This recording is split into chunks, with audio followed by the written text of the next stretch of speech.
And the South African's economy grew 1.2% in the second quarter compared to the previous 3 months, beating analysts' forecasts. However, data released on Tuesday by the South African Statistics Agency showed in unadjusted year-on-year terms, the GDP jumped 19.3% in the second quarter, reflecting a low base last year when the government shut much of the economy during the harsh lockdown to contain the spread of the coronavirus. The agriculture, trade and mining sectors performed well between April and June, whereas manufacturing and construction fared badly. Africa's most industrialized economy has seen an uneven recovery from the pandemic, with some sectors like mining boosted by the bumper commodities prices, by others struggling under the successive COVID-19 infection waves and lockdown restrictions. South African President Cyril Ramaphosa put public works and job creation at the heart of a recovery plan launched last year. But unemployment struck a new record high, above 34% in the second quarter, data showed last month. We're now being joined by Admire Dube, head of markets at South African Times, for a deeper look at this turn of events. Well, welcome, and should I be saying congratulations to have seen this kind of growth. Nonetheless, not to seem to tag on bad news to this, it seems as though despite the consistent growth, we haven't seen a return to pre-pandemic levels. Does this tell us the extent of the impact of COVID-19 on the economy in South Africa? Thank you for having me, and thank you for the congratulations. The South African economy is not very different from the global economy. It's just been released from the restrictions of the COVID-19 pandemic, even though the growth numbers are not exactly on the year-to-year scale. They're not exactly that big, but considering just the second quarter, yes, we have to acknowledge that it is a rebound, and the economy has really did perform very well in the last quarter, in the numbers released on the 7th of September. All right, Admire, talk to us about the mining sector. We know it's gradually picking up, but still far from where it used to be. It's really slow in picking up. Talk to us about that particular sector.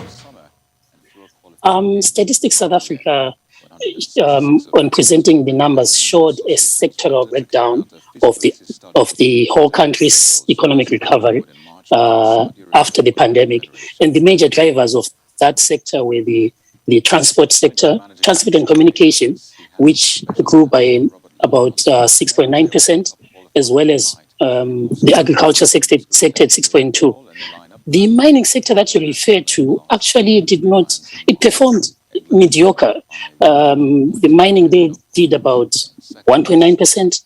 No, the trade did about 1.9% and the mining 2.2%, as well as the manufacturing. They didn't do so well, yet these are the major traditional drivers of the economy. So we're noticing that the traditional sections of the economy didn't perform that well as compared to other emerging sectors of the economy of South Africa.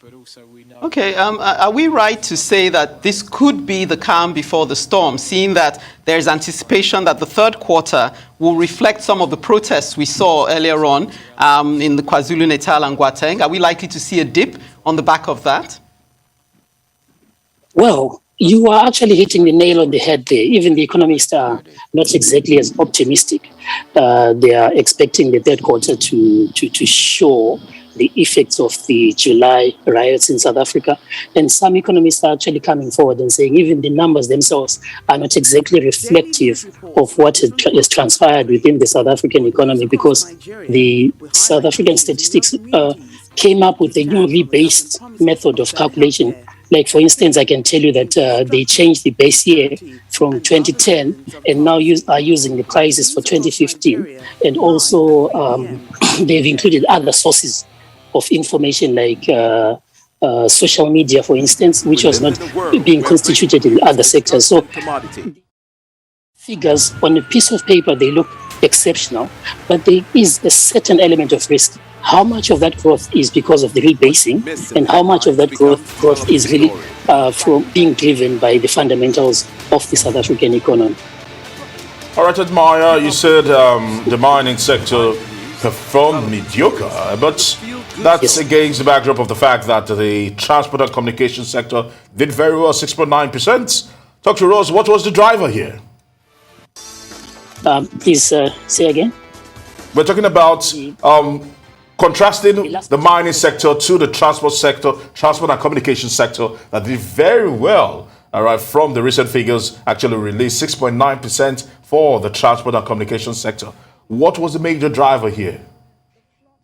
Briefly. Obviously, it was the opening up of the economy. People were beginning to go back to our normal way of life, where we have to commute from home to work from outside of the shackles of being confined at home.